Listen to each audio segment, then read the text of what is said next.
So, hypothetically, if a bunch of Californians decided to leave California for whatever reason and move to, say, Texas and Oklahoma, stuff like that, you'd get something like this. This is chili de pavo con frijoles. Yeah. It is chili with turkey meat and beans in it. If you're in Texas, that's about 7 kinds of wrong. Because there are no beans in Texas chili, unless Californians invade your state. I'm sorry about that, by the way. It wasn't me. I didn't do it. But this is a pretty good recipe. You don't have to use turkey. You don't have to put beans in it. But I'm going to show you how to do all that fun stuff. And if you want to use textured vegetable protein and go full vegan with this, knock yourself out. You could actually do that. It would work great. I'm going to show you exactly what goes into making this. It's not terribly hard, but you are going to love it as soon as we get started. Right over there.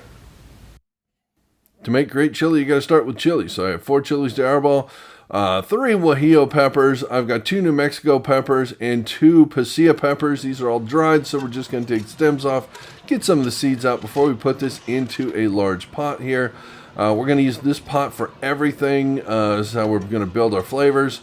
You want this just over a medium-low heat to start with, just so they're flexible. Don't burn the peppers. And then we're going to put in all of our liquids. We've got 2 cups of beef stock and 1 dark beer going in. Let this simmer about 15 minutes or so to get all that chili wonderfulness out of there, get all the flavors out of the peppers. When it's done, just let that sit off to the side for just a couple of minutes. That looks absolutely perfect. Those peppers are nice and juicy and rehydrated. We're going to put these into a blender to get a nice, thick kind of sauce out of this. Put the chilies in first and then strain the liquid as it goes in because there's some seeds still in there. Give that a quick blend and you have basically the whole thing. You're going to strain this again really, really well.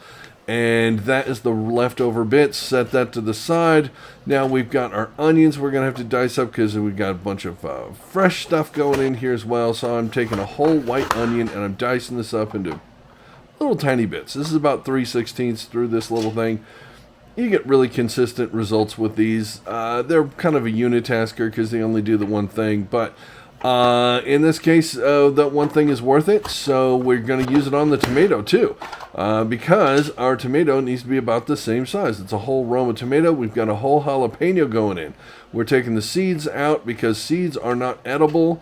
The heat is in the pepper and the seeds, but the seeds just really don't break down and get edible. We want to mash up this jalapeno into like little sticks and then little cubes. We're going to take our 1 tablespoon of oil in here in the pot. We haven't cleaned this pot since the peppers came out of it. We're just going to put their veggies in here now. We're going to start browning these off because brown vegetables taste better. You want to sweat the onion down and the tomato releases its juices. We got 4 cloves of garlic going in here. Just give this a good mince or use the garlic press if you want to. This works pretty good if you're doing multiple cloves of garlic. Again, just give that a nice stir, get this cooked down a little bit.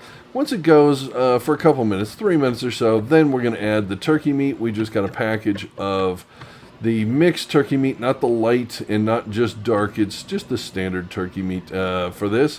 Give that a little bit of a breakup. Then we got all of our dry spices going in here. The full recipe for all this stuff, all the ingredients is in the description below. Just look for the read more or show more link down under the title.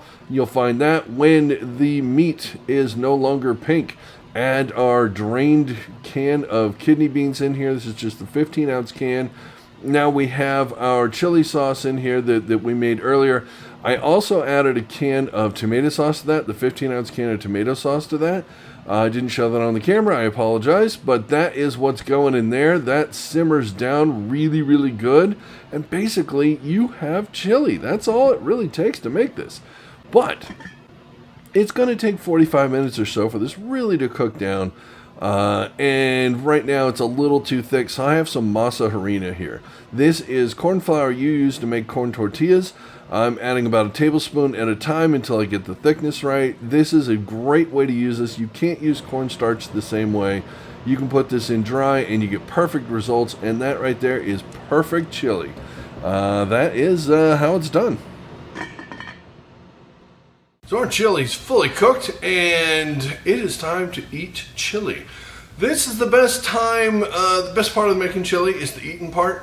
Usually that's the way it goes with cooking. Sometimes not so much. If you're making lima beans, definitely not. Unless you like lima beans, in which case, I don't know what's wrong with you. I can't help you. But there's so many ways to eat chili. I'm just going to show you two of my favorites. Obviously, there's the chili dog. We won't go over that because you take a hot dog, you put chili on it, and you put onions, you put cheese on it. There you go. You can do that. That is perfectly acceptable. You can put it on a hamburger. You can put it on anything. You can just take get a bowl and pour some in, put some onions and some cheese on it, and get the Fritos scoops. And don't do this out of the whole pot generally, but hey, it's my pot. I can do what I want.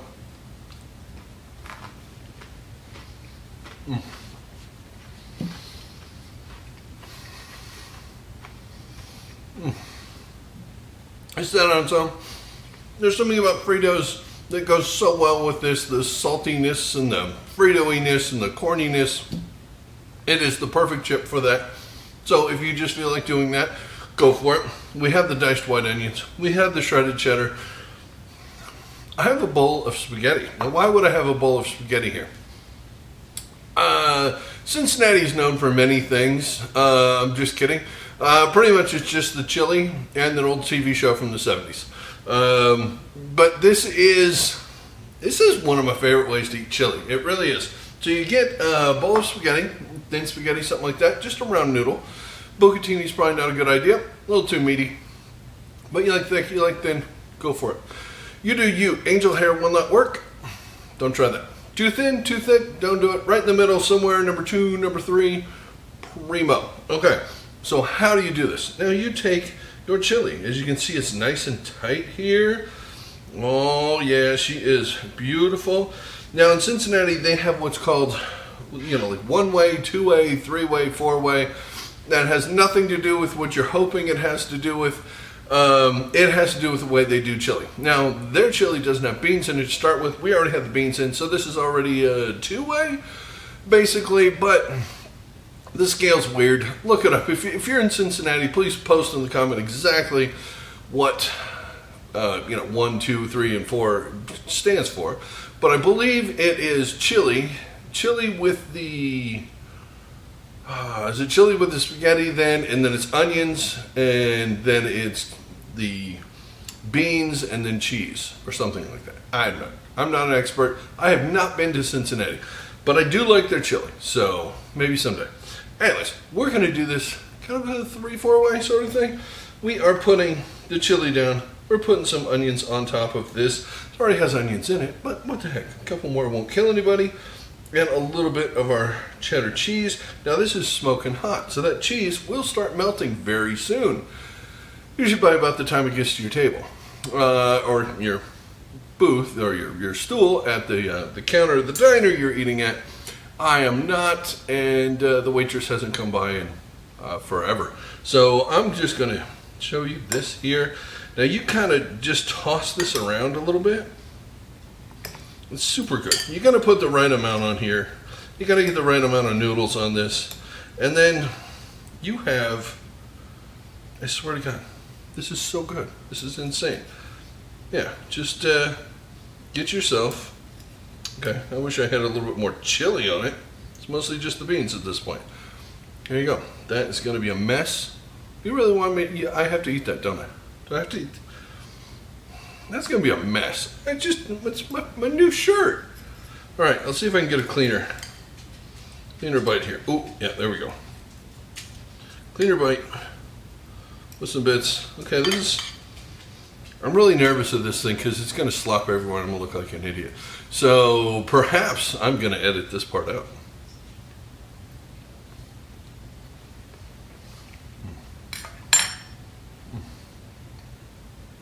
Oh.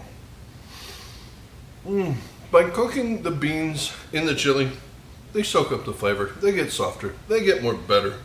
When you do them separate, it's beans and chili. This is chili with beans, not beans and chili. So that is the best way to do it. And Cincinnati chili is a ton of fun. So if you like that, Give that a whirl. Put more chili on top of it. Just put a ton on there. And eat the heck out of that.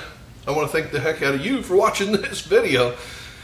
Hopefully I'll see you again soon if you want to do all of these things. This shirt helps remind us because I forget. And then if you do that, I will see you on the next one. And hopefully you don't forget to watch it because it'll be fun, just like this. And until then, thanks for watching. Hope you have a good one, and I'll see you later.